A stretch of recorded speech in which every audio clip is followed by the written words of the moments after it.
জয় গৌর, জয় নিতাই। আজ 19শে আশ্বিন 1432 ও 6ই অক্টোবর 2025 সোমবার, কোজাগরী লক্ষ্মী পূজা। আজ এই কোজাগরী লক্ষ্মী পূজার দিনে আমি শ্রী চৈতন্য চরিতামৃত পাঠ করছি। আজ আমি পাঠ করছি চৈতন্য চরিতামৃতের মধ্যলীলা প্রথম খণ্ড, দশম পরিচ্ছেদ।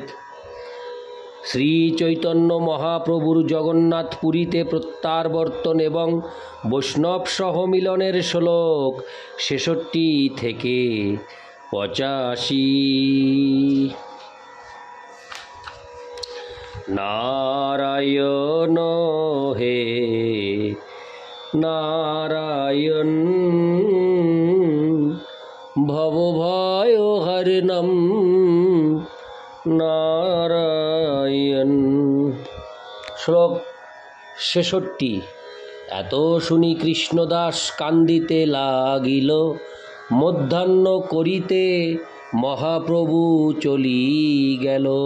শ্লোকার্থ।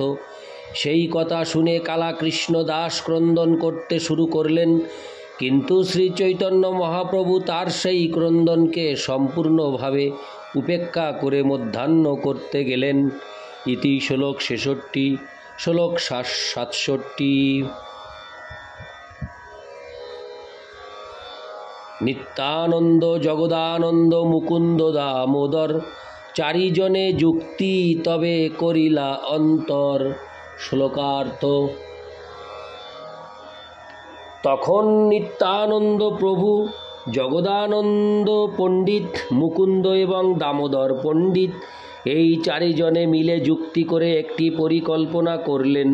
তাৎপর্য: পরমেশ্বর ভগবানও যদি কাউকে পরিত্যাগ করেন, কিন্তু ভগবদ ভক্ত তাকে পরিত্যাগ করেন না, তাই ভগবদ ভক্তরা ভগবানের থেকেও অধিক কৃপালু। শ্রী নরোত্তম দাস ঠাকুর গেয়েছেন, ছাড়িয়া বৈষ্ণব সেবা নিস্তার পাঙ্গাচে কেবা। কখনো কখনো ভগবান অত্যন্ত কঠোর হতে পারেন, কিন্তু ভগবদ ভক্ত সর্বদাই দয়াময়। তাই কালা কৃষ্ণদাস এইভাবে উপরোক্ত চারজন ভক্তের কৃপা লাভ করেছিলেন। ইতি শ্লোক 67। শ্লোক 68 থেকে 70। গৌড় দেশে পাঠাইতে চাহি একজন, আইকে কহিবে যাই প্রভুর আগমন। অদ্বৈত শিবাসাদি যত ভক্তগণ, সবেই আসিবে শুনি প্রভুর আগমন। এই কৃষ্ণ দাসে দিব গৌড়ে পাঠাঙ্গা, এত কহি তারে রাখিলেন আশ্বাসিয়া। শ্লোকার্থ।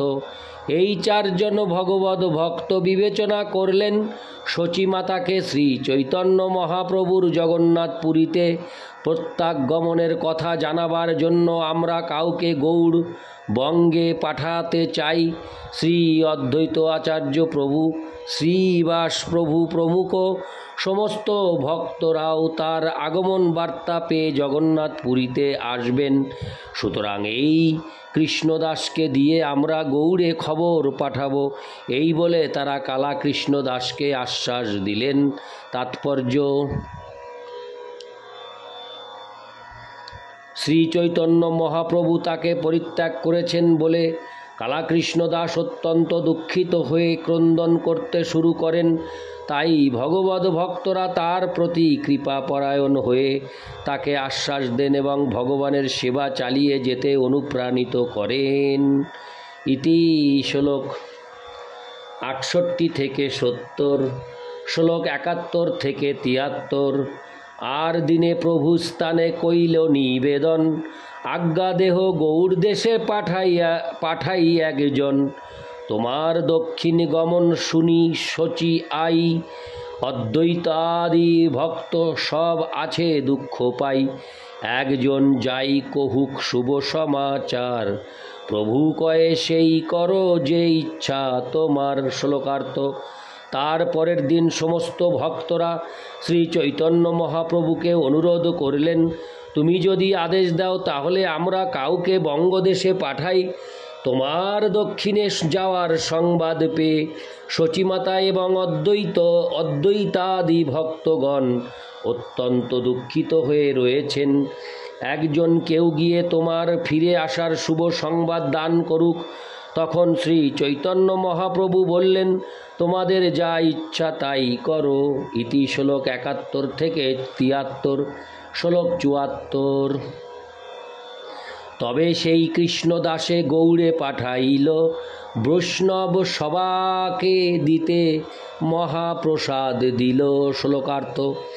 তখন তারা সেই কালাকৃষ্ণ দাসকে বঙ্গদেশে পাঠালেন এবং সমস্ত বৈষ্ণবকে দেওয়ার জন্য তার সঙ্গে মহাপ্রসাদ দিলেন। ইতি শ্লোক 74, শ্লোক 75 থেকে 76। তবে গৌড় দেশে আইলা কালা কৃষ্ণ দাস, নবদ্বীপে গেল দেহ শচী আই পাশ। মহাপ্রসাদ দিয়া তারে কইল নমস্কার, দক্ষিণ হইতে আইলা প্রভু কহে সমাচার। শ্লোকার্থ। তখন কালাকৃষ্ণ দাস গৌড় দেশে নবদ্বীপে শচীমাতার কাছে এলেন। তাকে জগন্নাথ দেবের মহাপ্রসাদ দিয়ে প্রণতি নিবেদন করে শ্রী চৈতন্য মহাপ্রভুর দক্ষিণ থেকে ফিরে আসার সংবাদ দিলেন।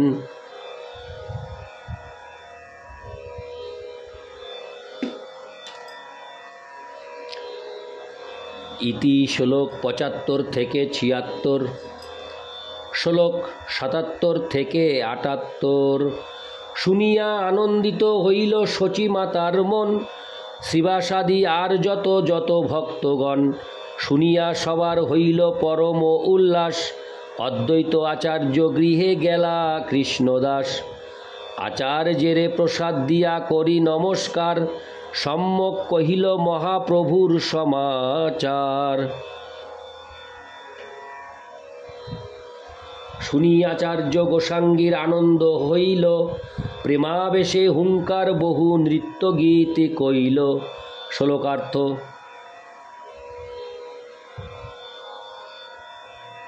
সেই শুভ সংবাদ পেয়ে শচীমাতা অত্যন্ত আনন্দিতা হলেন এবং শ্রীবাস ঠাকুর প্রমুখ নবদ্বীপের সমস্ত ভক্তরা শ্রী চৈতন্য মহাপ্রভুর জগন্নাথপুরীতে ফিরে আসার সংবাদ পেয়ে পরম উল্লসিত হলেন।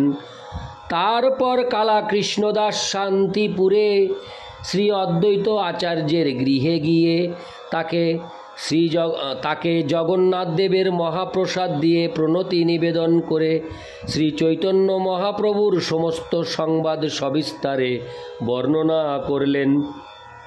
তা শুনে অদ্বৈত আচার্য প্রভুর মহা আনন্দ হলো এবং প্রেমাবেশে হুঙ্কার করে প্রেমাবেশে হুঙ্কার করে তিনি বহুক্ষণ নৃত্য গীত করলেন।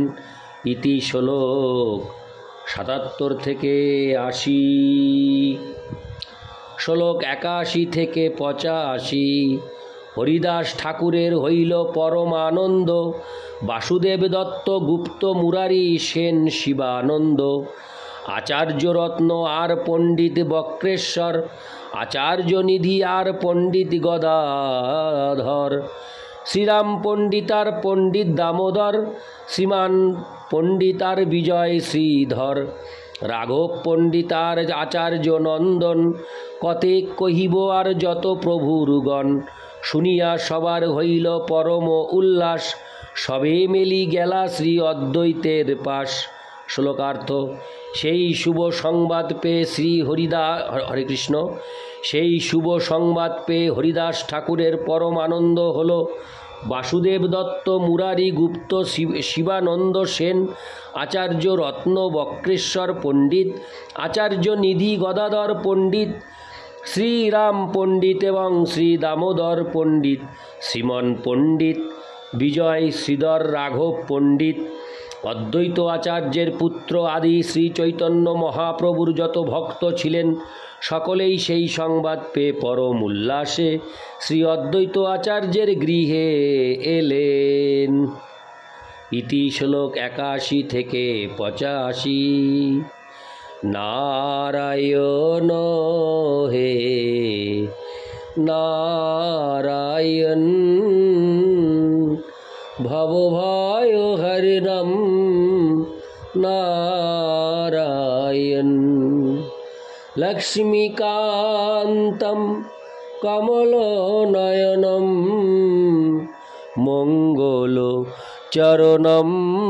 नारायण नारायण हे नारायण